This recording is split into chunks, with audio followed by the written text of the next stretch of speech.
Olá pessoal, sejam bem-vindos a mais um Transformedcast, o podcast da Faculdade TH. E hoje a gente está aqui com uma convidada especial, que inclusive acabou de gravar uma matéria para vocês. Ela vai falar sobre sociologia, antropologia, sobre educação para as relações étnico-raciais. O nome dela é Crislaine e é formada em Ciências Sociais, tem mestrado em Ciências Políticas, trabalha com políticas públicas e o nosso bate-papo vai ser muito interessante. Não percam, vem com a gente. Bom, gente, estamos aqui com a professora Crislaine, ela que é formada em Ciências Sociais, tem especialização em políticas públicas, em gestão de projetos, tem mestrado em Ciências Políticas pela UFG e é professora de Educação para as Relações Étnico-Raciais, tem experiência com pesquisas na área das ciências sociais, pesquisa qualitativa, já trabalhou em vários lugares importantes, né? E ela vai contar aqui um pouco da trajetória profissional, né, Crislaine? E eu gostaria que você contasse um pouco sobre as suas escolhas, né? Por que você escolheu as ciências sociais, como que você foi traçando seu caminho mesmo nas ciências sociais e dialogando com as políticas públicas e com outros temas que para você são tão importantes. Tudo bem, Luísa? Tudo bem a todos? Bom, essa minha formação ela veio de paraquedas, né? Vamos dizer assim. Eu sempre gostei muito do tema na escola e eu sempre ali trabalhei junto com monitorias com as minhas professoras de filosofia, história. E sempre que eu podia, eu ajudava as professoras em outras escolas que elas ministravam aulas ali como professoras substitutas, né? Então sempre foi um incentivo dessas minhas professoras fazer ali um curso superior e não era a realidade de onde eu morava, né? Então eu venho ali de uma área, vamos dizer assim, periférica de Aparecida de Goiânia e não era a realidade da maioria dos meus colegas, né? E eu sempre gostei muito de estudar. Então eu vim, né, depois ali que eu me formei no ensino médio, trabalhei algum tempo ali na área de indústria de modas, também sempre gostei muito de desenhos, né?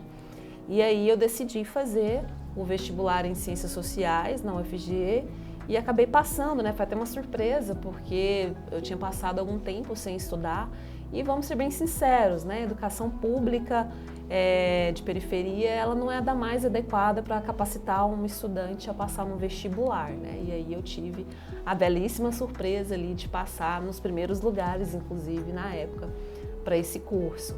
Então é um curso que eu sempre gostei muito, né? Desde antes a minha entrada dentro do curso.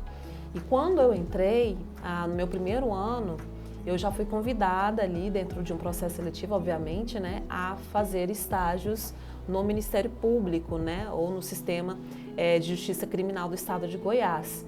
Então foi meu primeiro momento ali com pesquisas qualitativas inicialmente e pesquisas quantitativas, né, fazendo ali uma nova proposta de sistemas de verificação do sistema criminal de Goiás. Então a gente teve que fazer todo um levantamento do arquivo, né, do MP, trazendo ali com base, com a partir de 3 estagiárias ali o levantamento disso, trazendo para um banco de dados à época. Então eu tive que aprender estatística ali no primeiro momento na tora, né, porque não fazia parte da grade inicialmente.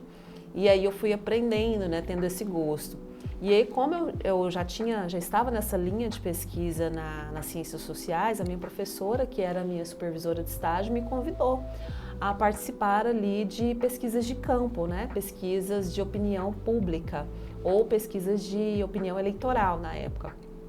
Então eu fui também convidada a participar nessas pesquisas, a ir para vários municípios do estado e tentar entender como as pessoas se comportam, né? Então, inicialmente eu tive um contato ali como pesquisadora de campo, né? Ali no sol mesmo, batendo na porta das pessoas, tentando ali fazer com que elas respondessem os questionários.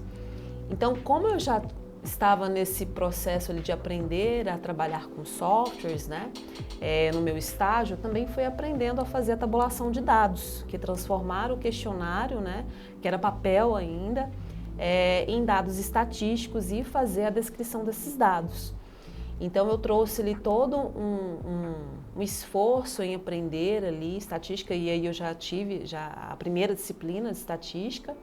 Nós tivemos ali 4 disciplinas de estatísticas dentro das ciências sociais, então muito se acha que o cientista social não estuda matemática, né, que é só ciências humanas, e não, a gente tem muita disciplina de estatística ali para aprender a fazer análises descritivas inicialmente, a fazer ali toda um processo de entender dispersão, né, e aí eu fui aprendendo e fui pegando o gosto para entender como as pessoas se comportavam.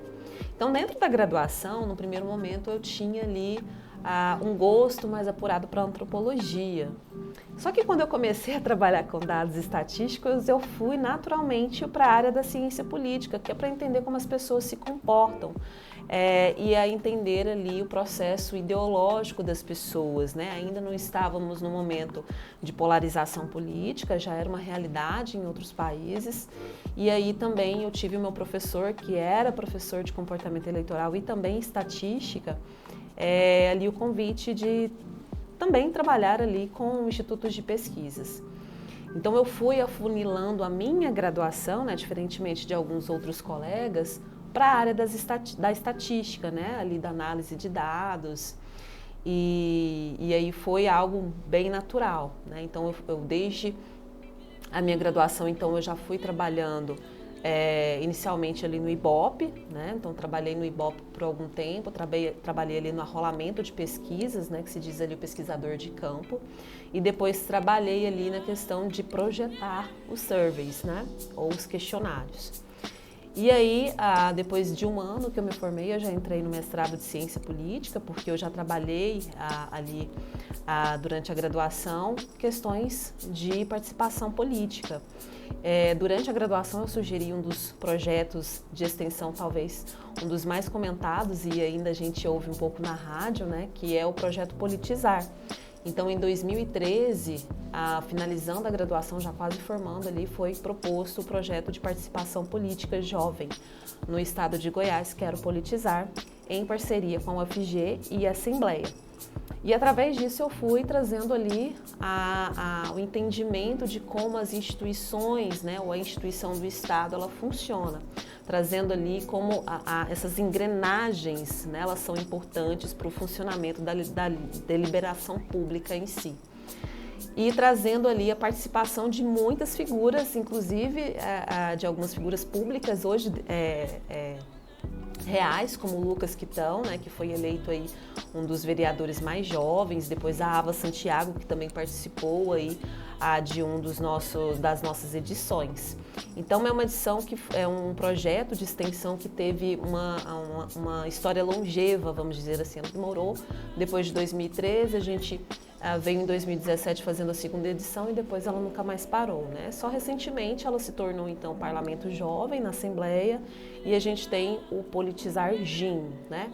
Só que desde a minha formação no mestrado eu já não estou mais à frente da coordenação, né, desses projetos, mas é algo que eu tenho, né, como execução da minha função social, né? Eu contribuí ali enquanto acadêmica, enquanto uma estudiosa para ali a construção de uma identidade política e cultural, né, num viés político ali de vários jovens, trazendo a participação de estudantes de escola de ensino médio, de outras faculdades de interiores aqui da região metropolitana de Goiânia. Então foi muito importante para a minha época também. Então esse foi um dos pontos primordiais para eu ter entrado ali na ciência política. Então eu vim para a ciência política ali trabalhando principalmente ideologia, né? Também ou o pessoal vai adorar ou vai muito odiar. Então para tentar conceitualizar a definição, o que é ideologia, né? Os termos esquerda, direita, centro, como se iniciou. E além disso, de tentar estudar o perfil ideológico do goianiense, né? Então foi uma das minhas linhas de pesquisa ali no mestrado. Então, Fui para Minas, fui me aprofundar ali na estatística aplicada mesmo, né? Pesquisas quant e quali, e também depois disso trabalhei para alguns institutos de pesquisa, como o Datafolha, né? Aqui em Goiás, com projetos, e também o Grupom Pesquisas, né? Que é também um instituto de pesquisa já com uma sedimentação no mercado goiano de pesquisas, né? Trabalhando principalmente ali o comportamento do eleitor, né? Ali com instituições, com prefeitos, com deputados de municípios do interior ou também da região metropolitana. Crislane, a sua fala assim, muito interessante, né? Você trouxe aí diversos temas, né, que a gente pode conversar e aprofundar. Mas antes eu queria que você falasse um pouco para a gente sobre as dificuldades que você encontrou no mercado de trabalho e como que você conseguiu superá-las, né? A gente sabe que a área das ciências sociais e das ciências humanas, elas enfrentam, né, assim, alguns preconceitos e hostilidades, né? Então, assim, seria importante você falar um pouco para o nosso público, né? Quais são as dificuldades que você enfrentou e como que a gente pode superá-las, né? Claro. Quando a gente fala de cientista social, né, de sociólogo, de antropólogo, já bate o estereótipo, né? É o de miçanga, é o maconheiro, né? Desculpa, mas são esses estereótipos da minha profissão, né? Da área de formação que eu escolhi. E aí tinha até essas brincadeiras durante a minha graduação. Porque você não parece estudante de ciências sociais, você parece mais ali o estudante de administração, né? Porque a gente tem ali perfis, né? Tem um perfil do estudante de sociologia, eu tenho um perfil do estudante de antropologia, o perfil do estudante de ciência política. Embora na graduação ele englobe todas as 3 linhas de pensamentos, elas só vão ali trazer áreas de formação específica no mestrado e no doutorado, né? Então, ali na graduação, a gente se envolve com essas figuras, mas já é muito nítido, né, essas personalidades. Então, primeiramente, a gente tem esse preconceito, né, o estereótipo ali do cientista social. E quando a gente fala de mercado, é importante dizer que a formação dessas áreas, nas ciências sociais, o sociólogo, principalmente de quem vem de uma instituição pública de ensino, não é uma preocupação da formação para o mercado de trabalho, né? É uma formação muito preocupada ali na visão academicista, na formação apenas de conteúdo, da criação de ciência em si, não que seja pouco, né? Mas que também forma o aluno sem pensar em uma perspectiva financeira de mercado mesmo em relação à sua profissão e execução e quais são as possibilidades de atuação, né? Então, de talvez executar uma prática de conhecimento em relação à teoria. Então, quando a gente desperta sobre essas necessidades do formando ou do formado, já é um pouco tarde, né? Então, eu só fui me atentar ali quando eu me formei no primeiro ano. Claro, não levei muito tempo assim para entrar no mercado de trabalho, porque eu já tinha ali uma experiência em pesquisa, né? Mas vem aquele susto, né? E agora eu formei, o que eu faço, né? O que eu venho fazer agora? O que eu posso fazer, né? De tentar desvendar esse mercado. E aí eu fui tentando, né, trazer ali uma aproximação fora também da área de pesquisa, né? Então, no meu mestrado é que foi me despertar ali também ao gosto pela docência, né?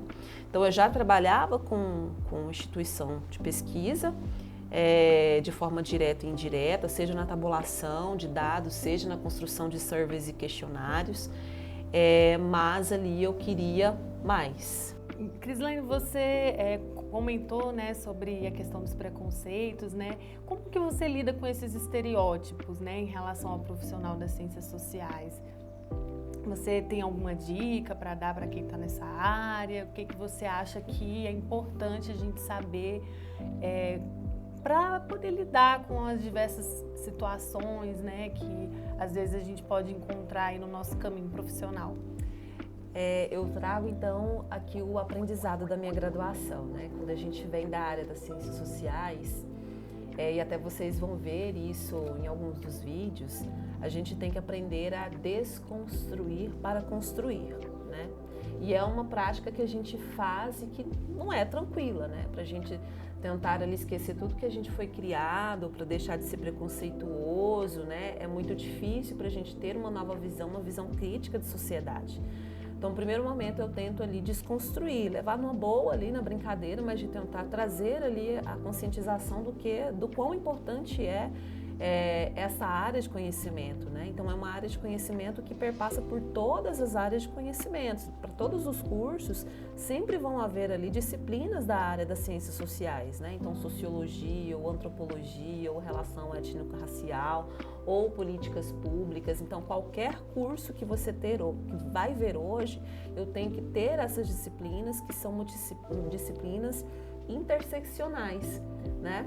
Então, elas vão estabelecer uma relação entre sociedade e a profissão do indivíduo, independente de qual seja, né? Então, é importante que nós, enquanto profissionais, saibamos fazer essa diferença, de determinar a importância do que a gente faz. Então, somente nós é que vamos ter, então, a noção do quão importante é a nossa profissão. E isso vai refletir no profissional que a gente vai se tornar. E você, como professora, né, você trabalha com disciplinas extremamente importantes e que são necessárias em diversos cursos, não só em cursos das ciências sociais aplicadas ou das humanidades, mas também cursos de outras áreas e que precisam também desse diálogo com as ciências sociais. Você ministra a disciplina de educação para as relações étnico-raciais e indígenas, que é um tema extremamente importante para um país como o nosso e que, inclusive, é uma disciplina cuja obrigatoriedade foi fruto assim, de uma luta, né, dos movimentos sociais, dos movimentos políticos. E eu gostaria que você falasse um pouco mais sobre a importância dessa disciplina, sobre os desafios que ela ainda enfrenta, né, como enfim, nos cursos, na sua disseminação, né? Bom, como você mesma comentou, Luísa, e eu também comentei, sendo essas disciplinas que vêm ali com uma interdisciplinariedade, trazendo ali um contexto de conhecimento para qualquer área, né? Então, na área da saúde, das exatas, da ciência social aplicada, a gente precisa entender ali o mínimo possível de como a sociedade, como as comunidades tradicionais, como as comunidades tradicionais são fundamentadas, né? Então é a base da sociedade civil organizada hoje. Então, quando eu venho falando de sociologia, de antropologia, de políticas públicas, a gente pensa como a gente se organiza hoje em sociedade.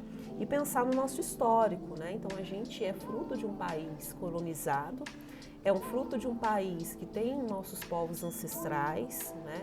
É fruto de um país que trouxe ali afrodescendentes, os africanos, né, propriamente dizendo ali, para a escravidão.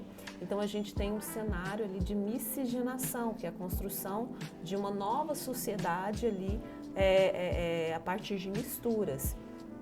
E a partir de conhecimentos dessas culturas, que são primitivas ou não, né, originárias ou não, a gente vai compreendendo como a nossa sociedade ela é construída. Então, para eu entender como a prática da minha profissão ela é importante, eu trago, por exemplo, a estética, como que eu posso perceber que diversos tratamentos da estética podem ser diferentes em relação ao tipo de pele, ao tipo de rosto, né? A entender ali que talvez um laser não tenha a mesma eficiência em uma pele X com mais melanina, né? Como que é um cabelo X de uma pessoa. Talvez de trazer ali do ponto de vista da saúde. Como é que eu, fisioterapeuta, vou tratar ali de uma criança indígena, né, que tem ali o hábito de deitar em redes, né, não tem o hábito de deitar numa maca como um hospital comum. Como é que eu vou trazer ali uma segurança para essa criança para que eu tenha eficiência ali no meu tratamento, né? Como é que eu vou entender, talvez, as práticas comerciais em relação a bairros vulneráveis socialmente, economicamente, trazendo ali a correlação entre violência, criminalidade, né? De entender que todos os contextos sociais, eles são um emaranhado, né, de nós. E a gente precisa desatar esse nó tentando entender como ele foi criado. né? Então, só com base nessas disciplinas, nesse contexto de disciplinas, é que eu consigo ter ali um pouco mais de entendimento sobre a minha função social enquanto um profissional.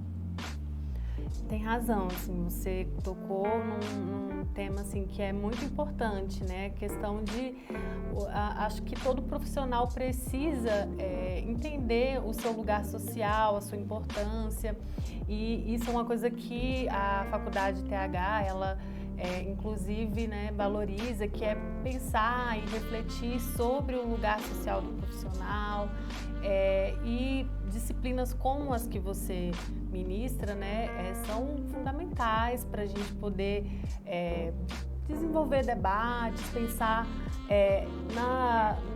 nas diversas questões sociais que a gente não pode virar os olhos, né, não pode fechar os olhos para essas questões, para problemas políticos, questões sociais. A gente precisa pensar na diversidade cultural durante o exercício da profissão, né? Eu acho que os exemplos que você trouxe, né, dentro da saúde, mas a gente também pode pensar nas áreas de tecnologias, né, de políticas públicas, de segurança. E eu queria que, aproveitando, né, esse momento, eu queria que você falasse um pouco também assim, sobre a importância de pensar as políticas públicas. Eu sei que você trabalha também com gestão de projetos, né? Você, na sua apresentação, também contou aí sua trajetória como pesquisadora, e o seu interesse por estudar as ideologias, por estudar a construção de políticas, né?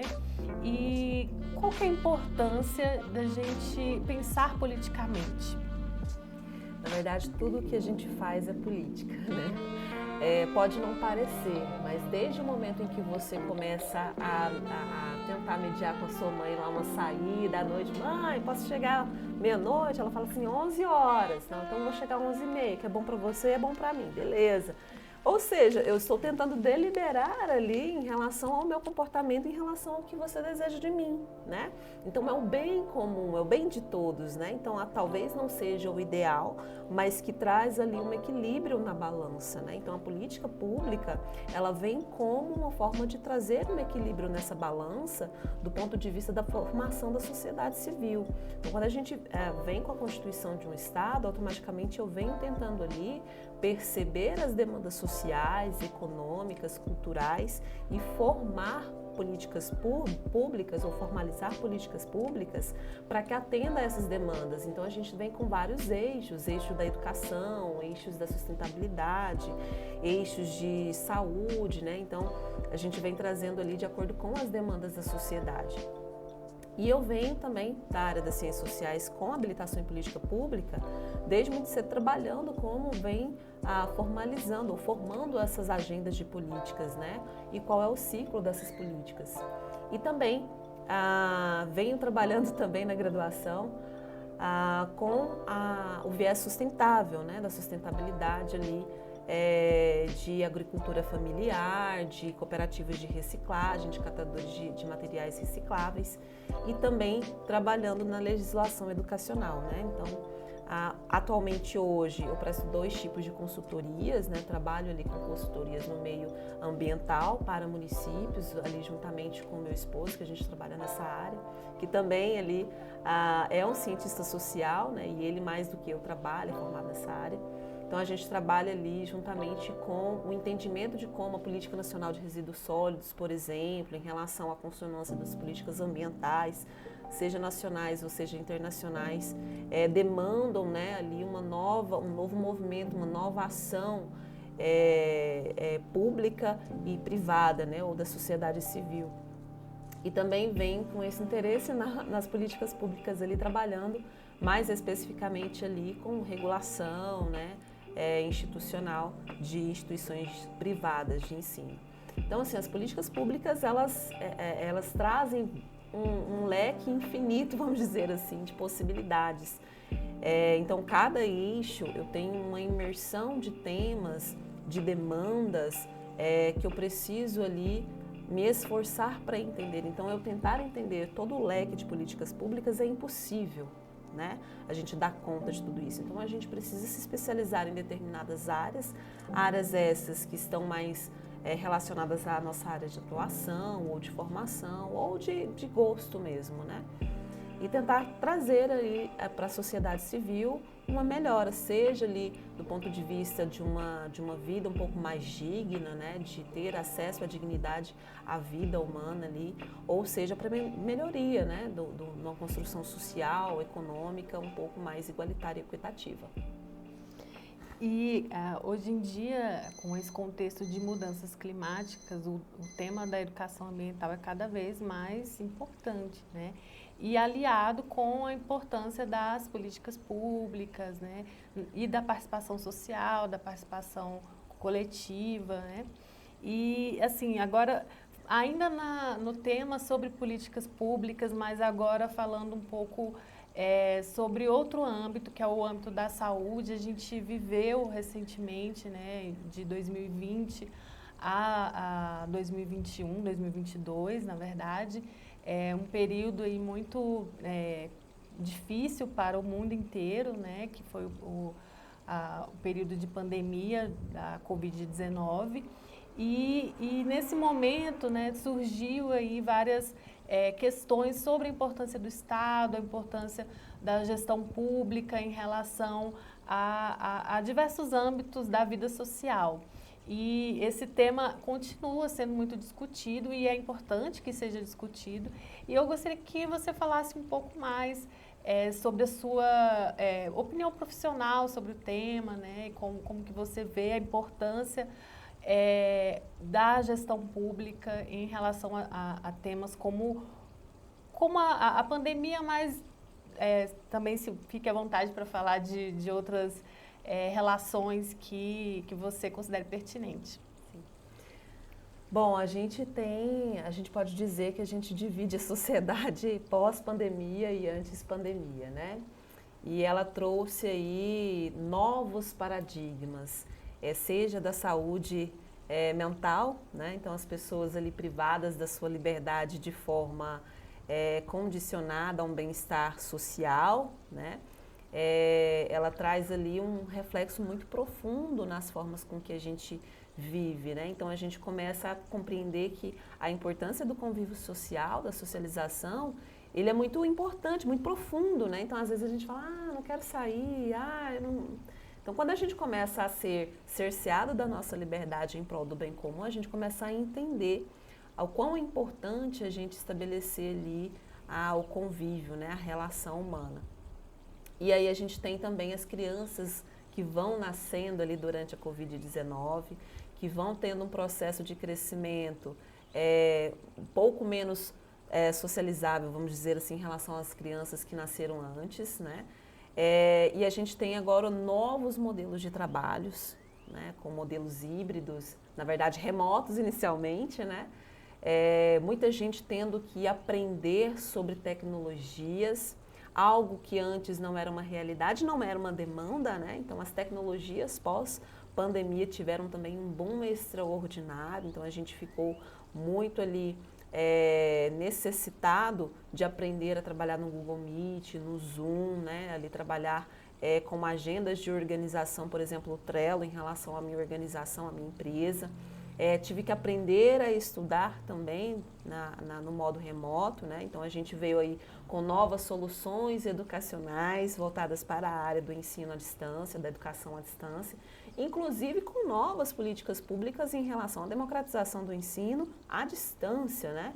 De pensar, bom, a gente precisa estudar, mas a gente precisa estar distante uns dos outros. Como as pessoas vão ter acesso a esse direito à educação, né? Essa educação ela vai ser democratizada. As pessoas, as crianças, elas vão ter ali a educação digital suficiente para fazer o manejo desses instrumentos tecnológicos. Os seus pais, eles têm essa educação tecnológica, então a gente sabe que a gente hoje tem uma sociedade de nativos digitais. A gente vem com modelos e políticas públicas agora também diferentes, né, como jornadas de trabalho, contratações diferentes ali em relação ao cenário empresarial, né? Então a gente vem com a reforma trabalhista, também com a pejotização, com modelos de contratação diferentes, né? Com PJ, CLTs, com modelos de trabalho híbridos, remotos, né? Presenciais em alguns cenários, trazendo também ali a autonomia, né? Do indivíduo. Então a gente vem com outros processos dentro do mercado também para a gente tentar entender a necessidade. Então teve negócios que quebraram com a pandemia, né? E outros que ganharam muito dinheiro com a pandemia porque souberam como trabalhar, entenderam como funcionaram a dinâmica e as demandas sociais naquele momento de privação ali. Então eu tenho a partir da pandemia eu tenho várias outras necessidades nascentes, né?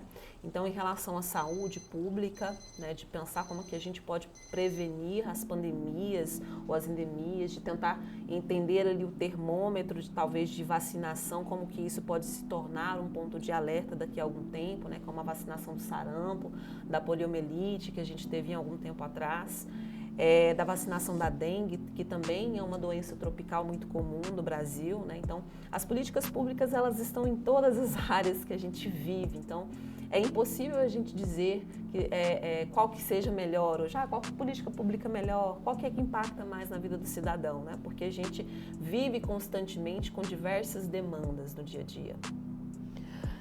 Professora, você tocou assim, em vários temas assim, que são relevantes para a gente pensar esse período pós-pandemia,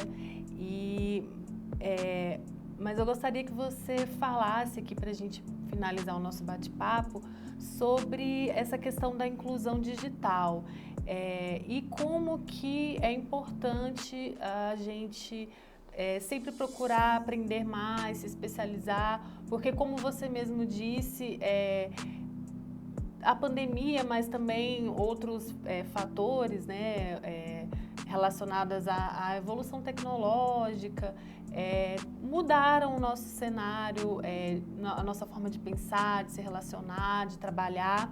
E como que é importante a gente pensar na especialização, pensar em trazer as tecnologias como nossas aliadas e tentar fazer com que a gente consiga construir uma sociedade melhor e também construir um caminho profissional aí pensando em termos mais individuais, nas aflições do nosso público, né? Como que a gente pode trazer todas essas mudanças de forma positiva. Tá. Bom, a nossa função enquanto ser humano é construir coisas através do nosso conhecimento adquirido. Então, com base nisso, a gente veio progredindo e evoluindo enquanto espécie. Não é à toa, né? Que a gente tem a distinção ali de outras espécies, de outros animais. A gente faz a mudança, a modificação através daquilo que a gente começa a observar do mundo em relação às nossas ações, em relação à nossa vida, né? Sobrevivência. E quando a gente chega ali nos processos de evolução da humanidade, desde a era primitiva, desde a Revolução Industrial, e aí a gente chega com a globalização, e mais especificamente com esse marco, né, que é a pandemia, a gente vem com algumas necessidades muito específicas, né? Então vamos dizer ali que a gente está na Revolução 4.0, indo para 5.0, que é a revolução da internet das coisas versus sociedade da informação, né? Então, quando a gente fala de sociedade da informação, a gente vem aqui com o impacto das tecnologias de forma direta na forma com que eu exerço ali a minha vida, como eu tenho ali a minha vida cotidiana. Então, as tecnologias, elas hoje estão dentro da sua casa, seja com uma Alexa, seja com um robozinho ali de limpar o chão, né? Seja ali com o teu telefone ali para você ouvir uma música no Spotify. A gente tem hoje os carros, né, com as tecnologias ali, com o bordo, o mecânico ali trazendo ali uma ré com câmera automática, GPS. Né? GPS, nossa, graças a Deus que tem GPS, gente, porque quando eu comecei a trabalhar no Ibope não tinha isso, a gente trabalhava era no mapão mesmo. Mas trazendo essa perspectiva, é muito importante a gente ter essas tecnologias e saber ali absorver, né, como esponjas. Porque o futuro das profissões, elas estão ali dependentes de como elas vão absorver a evolução da tecnologia. Então, claro, vão ter profissões que vão ter que se remodular através de práticas tecnológicas, vão ter profissões que, de fato, elas vão ser extintas pouco a pouco e vão ter outras profissões que vão nascer através das tecnologias. Então é importante porque a pandemia ela foi um marco especialmente porque muita gente ali não sabia fazer uma apresentação, né, no PowerPoint, não sabia fazer ali uma videochamada no Google Meet ou no Zoom. Como é que eu gravo? Né? Como é que eu chamo a atenção aqui com a mãozinha? Então foi despertando nas pessoas essa necessidade. E hoje a gente vive também, e a gente pode trazer até autores, né, como Bauman, para falar sobre a sociedade líquida, né, ou os relacionamentos líquidos. Hoje a gente, com o telefone, a gente tem um cardápio na ponta da mão aqui, né, para escolher as pessoas no Tinder. Esse sim, esse não, talvez, né? E aí a gente tem um Instagram ali que é a vida perfeita, é o padrão de vida perfeita, né, que eu desejo ter. Então ali eu trago ali a minha idealização de vida, né, seja de aspectos econômicos, sociais e culturais. Eu venho estabelecendo novos padrões de comportamento, inclusive ali com TikTok, né, com dancinhas e tudo mais, e venho trazendo a padronização de corpos, né, da beleza, né, então ali hoje a gente tem ali o botox, né, o preenchimento, né, parece que todo mundo parece um pouco meio igual, né, então a gente vai perdendo um pouco da identidade, porque a gente vai tentando se parecer muito uns com os outros e vai perdendo e desconstruindo quem nós somos. Então a gente precisa ter muito cuidado, né, com as tecnologias, porque no mesmo sentido em que elas podem nos auxiliar na construção de uma sociedade mais avançada, mais tecnológica, de avançar em meios, em áreas que precisam de mais atenção, a gente também pode ter um impacto muito negativo em relação à socialização dos indivíduos uns com os outros, né, trazendo aí talvez a deixar de se importar uns com os outros, né? Deixar ali a individualidade sempre ali pulsante muito mais do que se preocupando uns com os outros, né? Então de ser muito mais egocêntrico do que altruísta do ponto de vista de organização social. Então esses são os cuidados que a gente precisa ter e pensando lá no processo. A educação ela vem como processo de construir um novo ser. Então, ali é um processo que é básico, né? Eu venho ali construindo um novo conhecimento, através de uma graduação, de um curso de formação, né? Depois eu venho me especializando numa área em que eu goste muito para eu ter o aprofundamento, né? E tentando ali sempre perceber que o meu trabalho, a minha profissão, ela sempre vai ter ali uma área de conhecimento que vai ser contínua para sempre. A gente nunca vai deixar de estudar sobre as nossas áreas de formação, porque sempre vai haver ali atualizações no meio em que a gente trabalha. Obrigada, professora. Eu que O bate-papo foi muito bom, assim, trouxe reflexões incríveis que eu acho que dá para a gente pensar aqui várias questões para todas as profissões. Muito obrigada, foi um prazer. Todo meu. E você que acompanha a gente, curta o vídeo e continue nos acompanhando nas redes sociais. Professora, muito obrigada, o bate-papo foi ótimo. Acho que a gente vai poder pensar aqui muitas questões importantes sobre a política, sociedade, tecnologia. Acho que o pessoal de casa curtiu e queria te agradecer mais uma vez. Muito obrigada de estar aqui. Não, ficou paia isso. Muito obrigada eu. Tava indo bem. Não, vamos de novo. Luísa, de novo. Vamos mais animação, Luísa. Tá. Precisa de mais voz aí. Cadê a sua presença? Preciso que você esteja presente e chame atenção pra você. Beleza? Você é a âncora da parada. Você é a que mais tem que botar pra derreter, mais pra cima. Beleza? Vamos lá. Claquete. Tem aqui, ó. Vai lá, arrebenta, Luísa.